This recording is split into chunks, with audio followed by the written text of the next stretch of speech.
ప్రాచీన శాస్త్రీయ అత్యాధునిక వైద్య విధానాలను వినూత్నంగా ఒకే గొడుగు కింద అందుబాటులోకి తీసుకొచ్చింది మెడి9 ఇంటిగ్రేటెడ్ మెడికల్ సిస్టమ్. ఇప్పుడు తెలంగాణకి కొత్త ఇన్ఛార్జ్గా మీనాక్షి నటరాజన్ వచ్చినారు.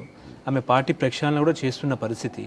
ఇప్పుడు మొన్న కాంగ్రెస్ పార్టీకి అగ్నెస్ట్గా ఎవరైతే మాట్లాడారో తీన్మార్ మల్లన్నను ఆమె సస్పెండ్ చేసింది.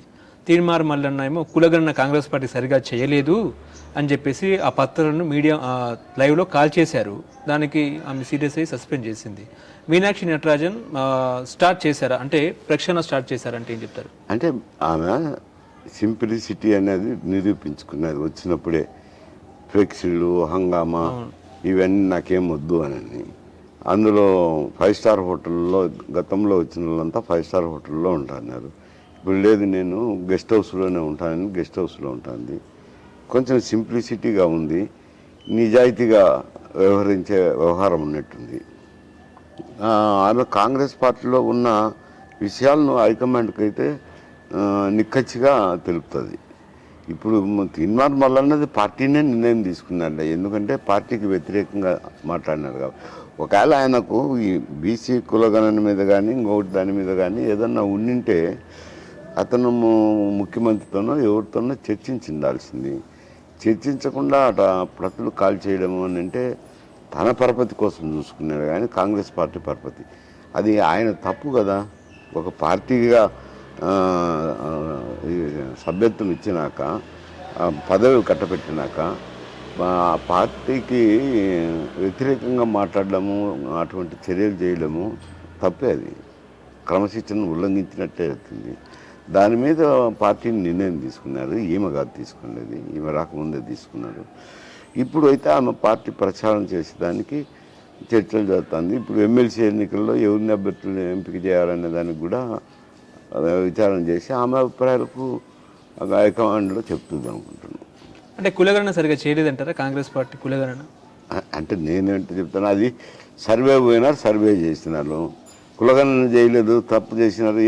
పార్టీకి సంబంధం ఏముంది, ప్రభుత్వానికి సంబంధం ఏముంది? ప్రభుత్వం కులగణన చేపట్టాలని ఈ సర్వే సిబ్బందిని పంపించినారు. సిబ్బంది పోయి చేసేటప్పుడు కొన్ని చోట్ల పొరపాట్లు జరిగిండొచ్చు, కాదన్నాను నేను. ఎందుకంటే అది సిబ్బంది మీద ఆధారపడి ఉంటుంది, చేసే వ్యక్తి మీద ఆధారపడి ఉంటుంది. అది తప్పని ఎట్లంటారు? అది ఏమిటో నాకు అర్థం కాలేదు. అంటే కేసీఆర్ చేసిన సర్వే బాగుంది, మా బీసీలను తగ్గించే ప్రయత్నం కాంగ్రెస్ చేసింది, అందుకే 42% రిజర్వేషన్ కాంగ్రెస్ ఇస్తా అని చెప్తుంది అన్నట్టు మాట్లాడుతున్నారు. ఇప్పుడు 42% ఇస్తున్నారు కదా, మరి ఏముంది? సర్వే మీదేమి ఆధారపడకుండా పర్సెంట్ అయితే పదవుల్లో ఇస్తున్నారు కదా, అంటే పంచాయతీ రాజు.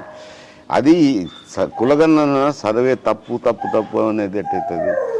ఇప్పుడు బీఆర్ఎస్ చేసింది, చేసింటే బయట పెట్టాలి కదా. ఆ రిపోర్టే శాసనసభ ముందు పెట్టలేదు, ఎక్కడా పెట్టలేదు. అది ఎట్ట లెక్కలేక వస్తుంది? వాళ్ళ ఇంట్లో బీరువాలో పెట్టుకొని నేను చేయించినాను అంటే అది ఏం చేసినారో ఎవరికి తెలియదు. ఇప్పుడు వీళ్ళైతే శాసనసభలో పెట్టినారు, చర్చించినారు, దాని మీద నిర్ణయం తీసుకున్నారు.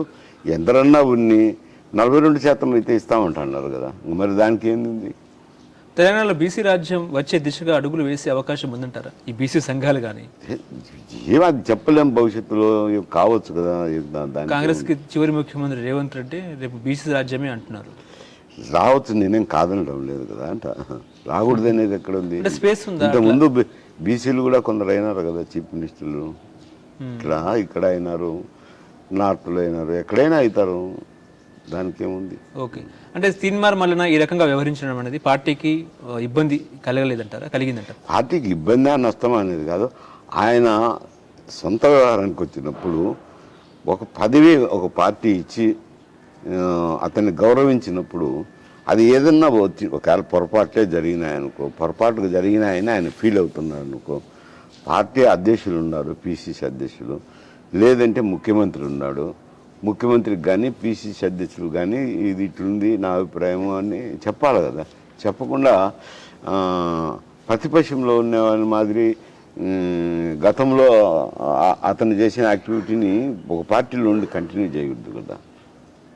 సోషల్ వర్కర్గా చేసిన యాక్టివిటీని పార్టీలో ఉండి చేయకూడదు కదా అంట. ఓకే.